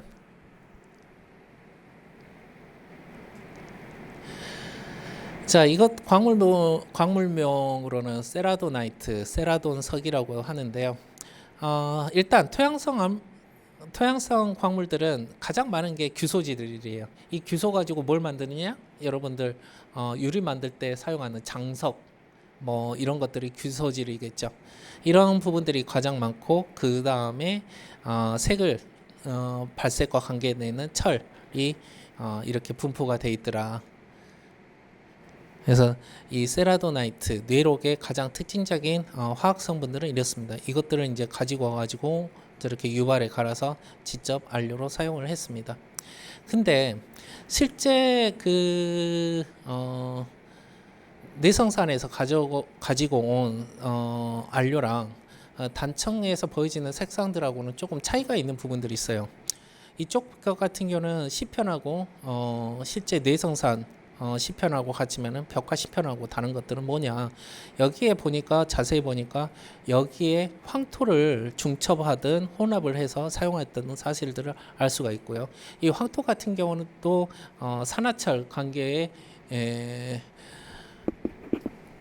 원소로 구성이 되어 있기 때문에 분석을 했을 때는 내록과 큰 차이가 없이 그렇게 나타나는 것들이 특징이었습니다. 자, 이것들을 따르게 어떻게 보느냐, 이 철과 관계가 있다는 것들, 이것들을 열화를 시키면요, 이렇게 점점 갈색으로 변해지게 됩니다. 이 열화라는 것들은 다른 것들이 아니라 가열 열화를 시켜요. 한 300도씨 정도, 200에서 한 3,400도씨까지 가열을 하면은 이런 식으로 색들이 변하는데, 급격하게 산소랑 반응을 하면서 산소를 이제 받아들이면서 색들이 점점 우리가 철이 부식했을 때 보여지는 색상, 약간 젓갈색인 그런 색상으로 변해지는 거죠. 이러한 특징들을 봤을 때 이러한 발색들의, 비록 청색을 띠고 있지만 발색의 주 원인은 철이라는 것들을 알 수가 있습니다. 똑같은 통 1, 통 2, 이 똑같은 곳이지만 색상이 다르다는 것들을 알 수가 있죠. 뭐 A1도 그렇고, A1은 광물에서 보여지는 색상들이에요. 자, 봤을 때 어떻게 다르냐? 이쪽이 좀 더 채도가 높은 색을 띠고 있다면 여기 포벽에 그려진 그림들 같은 경우는 약간 황색에 조금 치우쳐져 있는 색상을 띠고 있죠. 실제 그 올라가서 채색 샘플들을 만들어서 비교해 보는 것들이에요. 이 샘플들은 실제 내성산에서 가지고 온 그 내록 샘플이에요. 정말 비교해 봤더니 거의 유사한 색상을 띠고 있다 했죠. 근데 이 부분 같은 경우는 여러 종류의 그 내성산 샘플로도 만들었지만 비슷한 색상들을 만들 수 없었던 것들은 내성산의 어떤 내록이 아니라 여기에 다른 황색 계열의 다른 안료가 같이 채색이 되어졌다는 것을 알 수가 있었습니다. 자, 이렇게 보시면 아마 보이실 거예요. 밑 바닥에 조금 긁혀져 있는 부분에 내록색이 보이고 그 위에 황토가 10개 발리면서 색상들이 보여지게 되죠.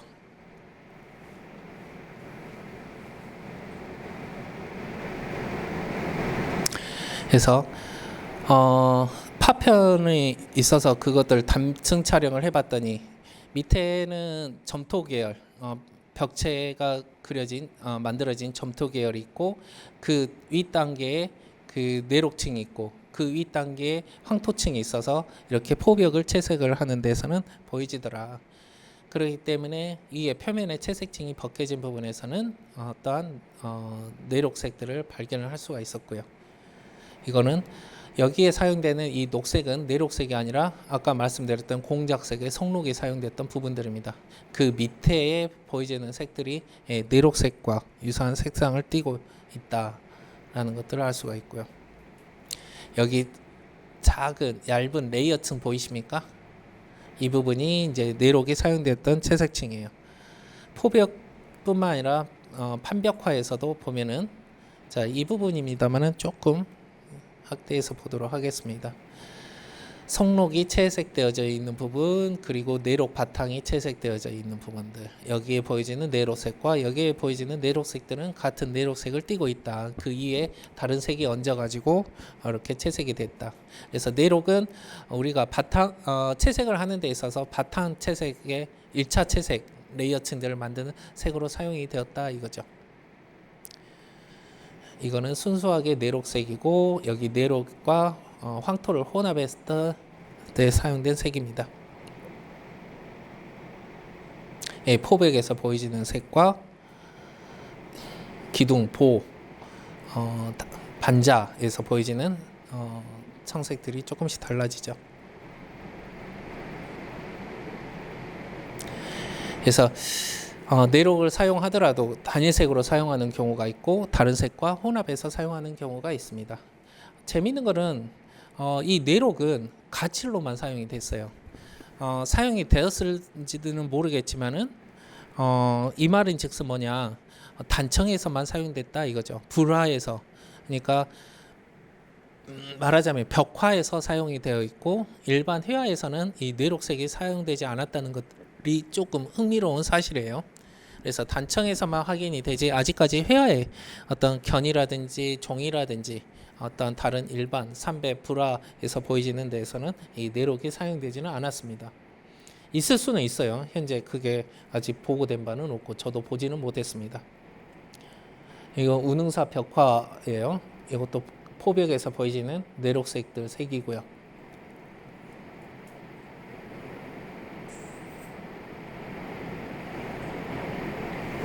바탕에 뇌록이 채색이 되어지고 그 위에 다양한 채색을 사용됐죠. 자, 그러면 서양에서는 녹토라고 해가지고 그린 어스 때로는 테르베르트라고 해서 사용이 되어지는데 어디에 사용되느냐면 재미있게 피부색에 사용이 됩니다. 피부 바탕을 먼저 다 이 뇌록으로 채색을 하고 나서 어떻게 하느냐, 그 위에다가 피부색을 조금씩 얹어요. 자, 그래서 색이 많이 얹어진 부분들은 이 피부색으로 이렇게 보여지는데 약간 그늘진 부분들은 색이 좀 덜 얹히고 이 녹색 부분이 살짝 비치게 보여지죠. 그렇게 함으로써 단순히 뽀얀 피부색이 아니라 정말로 그 우리가 그 혈관이 비쳐서 보여지는 약간 그런 백록색에 가까운 그런 색들이 비춰짐으로써 자연스러운 피부 효과를 연출하는데 서양 회화에서는 사용이 되어졌습니다. 주로 템페라에서 많이 사용이 되어져 있고요. 이게 이제 이거는 실제 양록이 사용된 그 단청은 아니고요. 양록 가칠이라고는 하지만은 그게 지금 이제 중금속이란다. 비소성분 독극물들이 강하기 때문에 그 색과 유사한 색을 조색해서 만들어진 양록색이기는 하지만은 요즘에는 대부분의 단청들이 이렇게 해서 양록 가칠이 되어져 있는 단청들이 이루어지고 있죠. 어찌되었든 이러한 것들이 유행이 되었다고 하는 것들은 그 당시에 이 색이 좀 더 미감적으로 사람들을 좀 더 좋게 보여줄 수가 있죠. 네, 여러분들 보시기에는 어때요? 저 같은 경우는 이 색이 훨씬 더 좋아 보이기는 합니다만은 우리가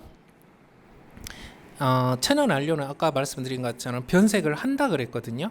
물론 다 변색을 하는 건 아닙니다. 백토나 호분이라든지 그리고 뭐 항토, 주토 이런 것들은 천연이기는 하지만 굉장히 안정적이어서요. 오염은 될지 모르지만 변색을 하는 사례들은 극히 드뭅니다. 하지만 녹색, 청색, 적색 얘네들은 변색을 하거든요. 그 중에서 녹색, 청색이 가장 대표적인 거고요. 근데 이런 것들을 우리는 변색이라고 하는데 사실은 변색이라는 표현보다는 어떻게 보면 고색, 오래된 색이다라고 표현하는 것이 좀 더 맞지 않을까 생각이 되어져요. 그래서 천연 안료는 영원 불변색은 아니다. 그러면 이 변색하는 것들이 나쁜 거냐? 그렇지 않다는 거죠. 작품은 내가 그리지만 이 작품이 완성되기 위해서는 한 100년의 시간들이 필요로 하다 이거죠. 그래서 특히 이런 종교에 관련된 이러한 그 장식 회화 같은 경우는 내가 그릴지는 몰라도 이 작품이 완성되기 위해서는 그 자연 환경과 더불어서 한 100년은 남아 있어야지만이 제대로 된 작품의 완성된 색이 진짜 색이 이 색이 아닌가라고 생각이 되어집니다. 그렇게 비교했을 때 좀 휘황찬란해서 굉장히 화려하기는 하지만은 왠지 무게감 그런 느낌에서는 분위기 면에서는 훨씬 이런 느낌들이 좋은 것 같아요. 자, 조금 구체적으로 이제 청색과 녹색에 대해서 알아보도록 하겠습니다. 녹색에서 알아보고요. 그러면 청색에 대해서 알아보도록 하겠습니다. 지금 한 10여 분 정도 남은 것 같고요. 청색은 녹색에 비교해서 좀 더 많이 있어요. 뭐가 있느냐? 가장 대표적인 구리 광물에서 나와 있는 이 석청이라는 것들, 그리고 천연의 울트라마린 블루를 만드는 청금석이라는 것들, 그리고 회청이라고 하는 보면은 스몰트라고도 하는데 이거는 인공 안료로 코발트로 해서 만드는 청색 안료예요. 우리가 흔히들 하는 양청이라고도 하고 코발트청이라고도 하는 그 청하고는 조금 다릅니다. 설명해 드릴게요. 그리고 염료로는 니람이라고 해서 쪽의 그 물질이에요. 이 쪽을 물을 들이기 전에 전 단계에 탄산칼슘 호분가루에다가 염착을 시켜놓고 다시 제물로 이 물을 내서 그 염색을 하는데, 그 전 단계에 만들어져 있는 이 그 쪽에 그 진흙 덩어리, 이것들을 니람이라고 합니다. 유기염료이지만 이 베이스는 아까 이야기했던 것처럼 호분가루이기 때문에 무기물이기도 하죠. 이것들을 우리는 유기안료라고 합니다. 유기물이면 염료인데 유기물이지만 안료, 광물성 물질인 이 안료라는 걸 같이 합성해 가지고 유기안료라고 붙여서 만들어 놓고 있습니다. 여러분들이 사용하고 있는 분체, 튜브 물감, 아크릴 물감, 포스터 물감 대부분이 이 유기안료에 해당이 됩니다. 이 유기안료의 특징이 뭐냐? 일단 몸통, 바디가 되는 이 몸통에 백색의 몸통에 다양한 염료들을 염착을 시켜가지고 다양한 색상들을 만들어내는 것들을 우리는 유기안료라고 해요. 그래서 요즘 나오는 대부분의 물감들 종류들은 다 이 유기안료라고 할 수가 있습니다. 자, 남자분들은 직접 페인트도 해보시겠지만 수성 페인트 살 때 어떻게 합니까? 흰색 페인트 사서 염료 따로 사거든요. 흰색 페인트에다가 염료 타가지고 다양한 색상들을 만들어서 아마 사용을 하실 겁니다. 똑같은 거예요. 백색이 되는 이 몸통이 되는 이 백색 안료를 우리는 체질 안료라고 하고요. 어떻게 되면 체질 안료, 이런 유기 안료의 가장 대표적인, 가장 오랜 선구자적인 안료가 이 안료가 아닌가라고 생각이 되어집니다. 이 석록에 비교해서 석청 가격은 훨씬 더 비싸죠.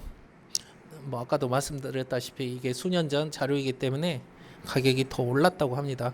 자, 구리편이 녹이 슬면 녹색으로 되는 줄은 알겠어요. 그런데 똑같은 구리라고 하는데 청색으로도 녹이 슬까요? 이거 보시면 이해가 되실 거예요. 환경 조건에 따라서 녹색도 생기고 청색도 생긴다 이거죠. 진짜 이쁜 청색이지 않습니까? 아까 보였던 녹색의 그 똑같은 동경이에요. 윗부분은 녹색이 많이 부식물이 생겼고, 아래쪽 이 부분에는 뭔가 환경 조건이 달라가지고 청색의 녹이 생긴 거죠. 굉장히 귀하게 사용이 되었습니다. 지금도 비싸기도 하고. 그래서 보면은 국소적으로 사용된 사례들이 많아요. 부처님의 눈썹이라든지 머리카락, 이런 부분, 문양의 일부분들에 사용이 되었죠. 눈을 보니까 청색으로 채색이 되어 있네요. 눈썹도 그렇고요. 문양의 일부분들 다 보시는 것들은 고려불하고요. 이거는 아시는 분은 아시겠지만은 경신사 수월관음도 이번 후쿠오카 박물관 큐시 박물관에서 지금 전시를 한다고 하네요. 그래서 이것도 입더별로 굵은 입자, 중간 입자, 그리고 아주 고운 입자 이렇게 해서 사용을 하고 있습니다. 지금은 까맣게 보이지만은 1월 5봉도, 오악도라고 하는 하늘 배경 같은 경우에도 저렇게 청색이 사용되었고, 청록산수의 녹색과 석청이 같이 동시에 사용된 사례들도 있습니다. 그 다음은 회청을 한번 알아보도록 하겠습니다. 회청은 화감청이라고도 하고 소마리청이라고도 합니다. 이 소마리청이라는 것들은 이 서양에서 스몰트라는 것들이 중국으로 넘어오면서 발음 나는 대로 소마리청, 스몰리청으로 된 걸로 알고 있고, 화학식을 보면 규산염, 칼륨산, 코발트로 돼 있어요. 이것이 뭐냐? 코발트 유리를 만들고요. 먼저 청색 유리를 만들어서 이것들을 가루로 잘게 부수어서 만들어서 사용을 했습니다. 그래서 우리가 알고 있는 코발트청, 양청이라고 하는 것은 알루미늄산 코발트, 이건 근대 안료고요.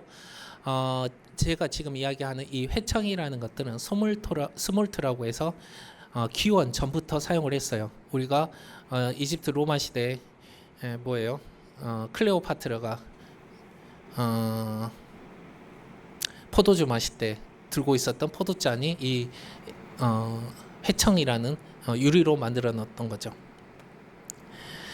왜 이 회청이라고 불리었냐 하면은 주로 그 무슬림, 이슬람 지역 사람들을 뭐 회회국 또는 회회인 그렇게 해서 불려졌고요. 그 사람 이슬람 사원 보면은 이 청색 타일이 다 장식이 돼 있어요. 이 청색 타일이 이 회청으로 만들어져 있던 거죠. 그래서 이 회회국에서 만들어서 사용했던 청색이다 해서 이렇게 들어오면서 조선 시대에 회청이로 이렇게 불려진 것 같습니다. 자, 여기 보시면은 그래서 코발트의 그 색상 안료예요. 그리고 유리가 만들어져 있는 이 광물들을 두 가지 혼합해서 뭘 만들어내느냐? 코발트 유리를 만들어 놓고 이것들을 잘게 부셔서 안료를 사용을 했던 거죠. 이렇게 시약병으로도 만들고 장식 구슬로도 사용을 하고. 그래서 이렇게 사원에 청색 타일로도 사용을 했고요. 이게 중국에서는 청화백자에 이 청화를 회청 똑같은 소재입니다. 코발트 유리를 사용됐던 이 청화백자의 유약으로도 사용이 됐습니다. 보시면 이것도 케이블트행 중에 하나입니다만은 어때요? 좀 청색이 굉장히 좀 화려한 청색들이 있죠. 이 부분이 회청이 사용되었던 거고요. 인공 안료다 보니까 조금 더 색상들이 화사한 것 같아요. 여기 보시면은 아까 다르게 조금씩 그 백색 유리질 입자들을 관찰할 수가 있고요. 유리가 많이 사용되다 보니까 규소질이 높게 나오고 코발트는 아주 미량으로 나오는 걸로 알고 있습니다.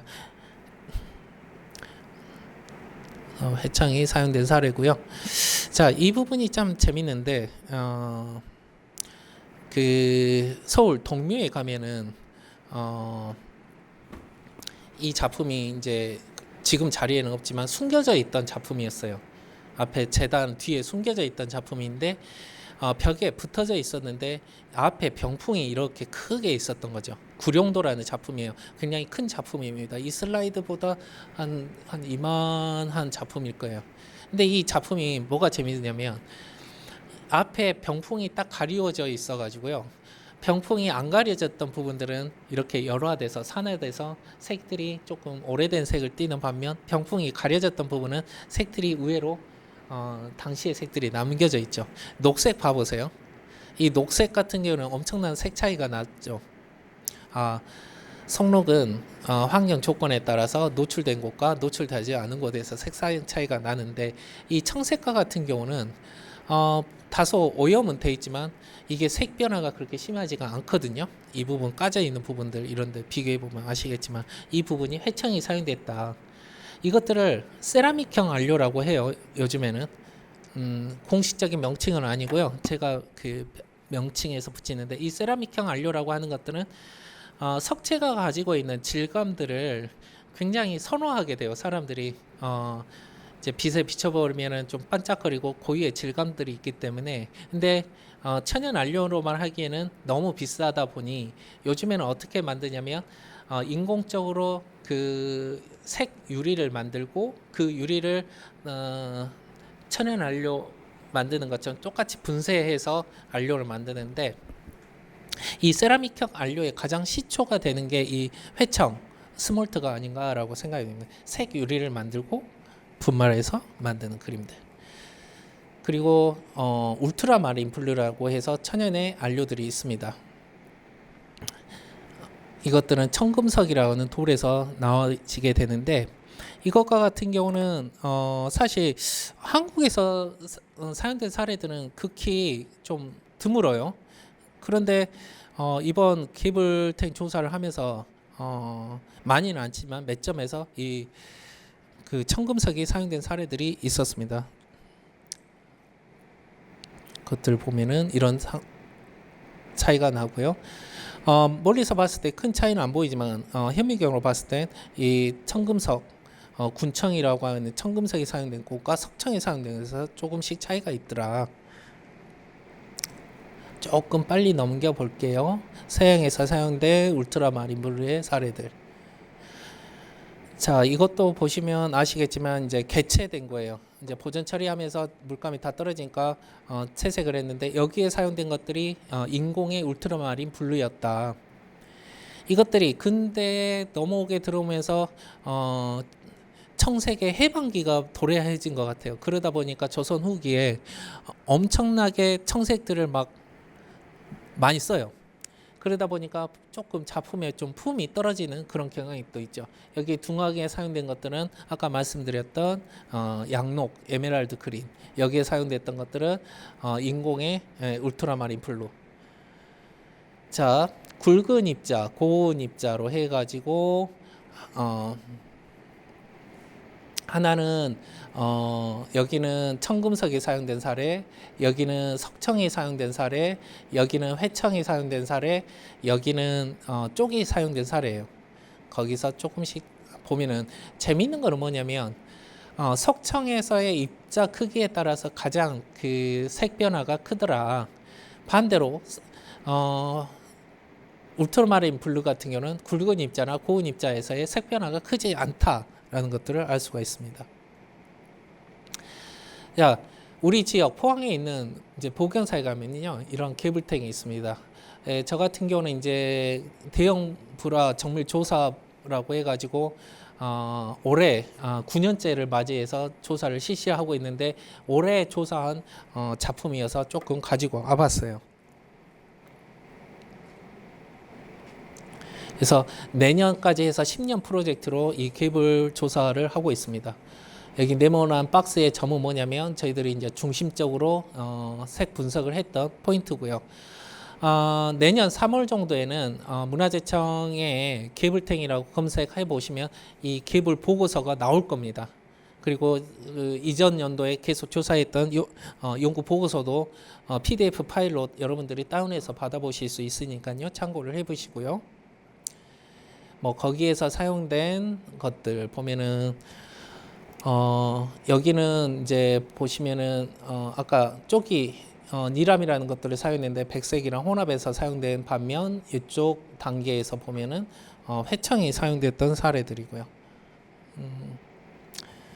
조금 설명은 조금 다 했던 설명들이라 그냥 화면만 보여드리도록 하겠습니다.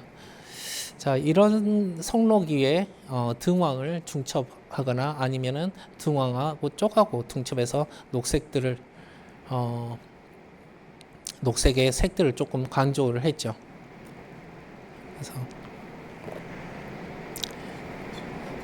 그래서 안료뿐만 아니라 염료로도 같이 혼합해서 사용된 사례들도 있다.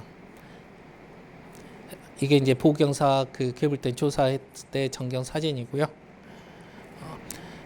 민키코리는 제 그 뭐냐면은 인스타 주소거든요. 관심이 있으신 분들은 작품도 하고 있으니까 한번 구경 오시기 바랍니다. 한번 잠깐 불 켜주시고요. 자, 여러 질문 있으실 걸로 아는데 그래도 가지고 온 거니까 한번 보시는데 여기 있는 것 중에 여기 내장 이쪽에 있는 내장 테이블은 뭐냐면 실제 천연 안료들이에요. 그래서 만져보시면 아시겠지만 붉은 입자부터 고운 입자로 실제 그 칼라 차트가 아니고요 색을 칠해서 만들어 놓은 거거든요. 그래서 한번 봐보시고 여기 있는 것들은 세라믹 안료예요. 색 유리를 만들어 놓고 나서 그것들을 곱게 파우더 형태로 해서 만들어 놓은 거고요. 그리고 아까 이야기했던 그 공작석도 살짝 들어있고 하지만은 이제 이거 같은 경우는 우리 석롱 석청 만들어낸 아즈라이트라고 하는 광물, 남동광이라고 또 하는 광물들이고 이거 같은 경우 오늘 적색에 설명을 안 드렸지만은 이제 주사 아까 보였던 적색을 만들었던 안료들입니다. 그리고 여기에 내록 산지에서 제가 채취했던 광물들 샘플들입니다. 뭐 그 사이에 잠깐 질문해 주셔도 되고요. 뭐 일단 한번 가지고 왔으니까 한번 배우시고 그리고 이거는 제가 오늘 수업용으로 보이려고 한 건 아닌데 이거는 오다가 여기 선생님 포항이 이제 철의 도시인데 이건 철은 아닙니다만은 은이에요. 같은 금속이라서 우연찮게 가지고 있어서 이거 보여주는 건데 은은 잘 알다시피 이렇게 백색을 띠고 있는데 시간이 지남에 따라서 이런 색상으로 표현하게 됩니다. 나중에는 이렇게 까맣게 변하더라. 그래서 응도 같이 한번 보여드리도록 가져왔습니다. 한번 구경해 보십시오. 수고하셨습니다.